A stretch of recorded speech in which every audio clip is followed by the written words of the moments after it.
your teacher, Zen Master Sahn.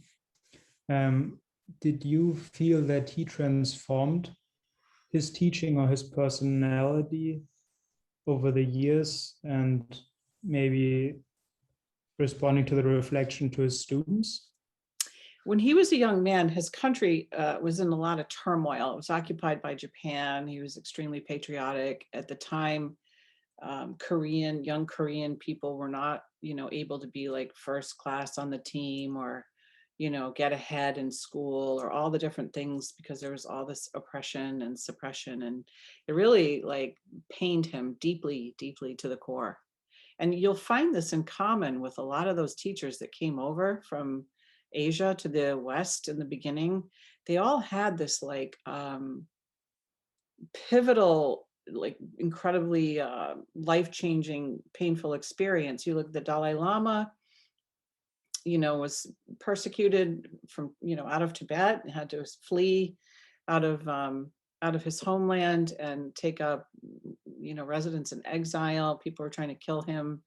And Mahagosananda came out of the Cambodian War, and Thich Nhat Hanh came out of Vietnam. And all of these different people came out of a lot of true like pain. And what they have in common is it formed who they became, and it formed their direction. And this is also true for Sansanim. There was this vow that grew up in him out of that, which was, he realized society was rotten. He realized politics wasn't going to do it. So he cut his hair, just like your haircut, and he headed for the hills. And he did this retreat. He made this vow. And that vow for him was extremely strong.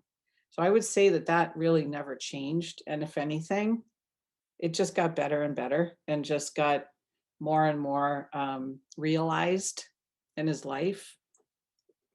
But one of the things that he got as a person who was passionate about spreading the Dharma and teaching others, he did get more and more refined in his teaching, because he did come across all these different kinds of people in different countries who challenged him in different ways. So a lot of times with these koans, like he started teaching us one way, and then, some new way would appear that was even a little bit more. Like I think he's the first teacher, this story about the two monks fighting about the flag blowing in the wind. I think you all know this story. So these two monks are fighting about a flag blowing in the wind. And one monk says, it's the wind that's moving. The other monk says, no, it's the flag. So back and forth, they argue futilely, it says in the story. And now the sixth patriarch comes along and he says, you're both wrong. It's not the wind. It's not the flag. Your minds are moving. And the story ends.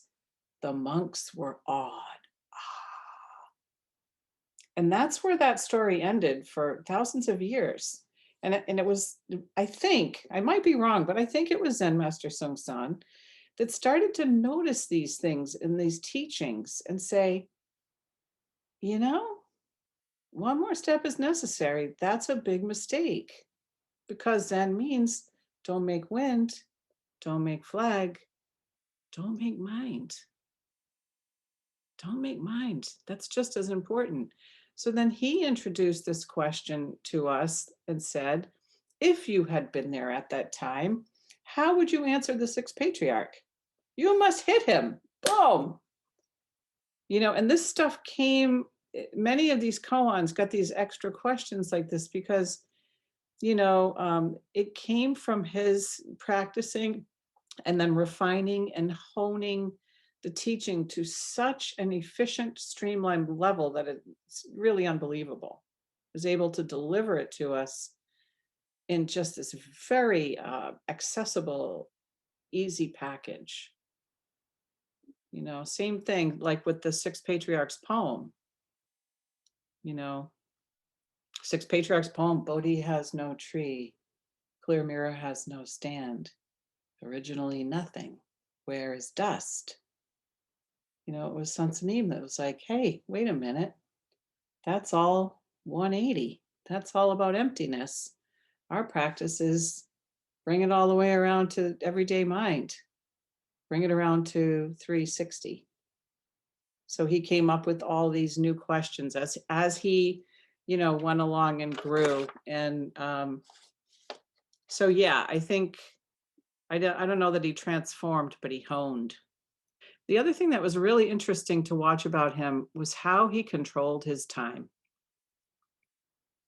Like, he would always control his time, like he wasn't a time waster. So, you know how a lot of times if you let the situation kind of go, like stuff can get sidetracked or whatever? You wouldn't see that happen with him. Like it was boom, boom, boom, boom, and he was driving that because he just wouldn't waste time ever. He just used every moment to, it's like a teaching machine kind of.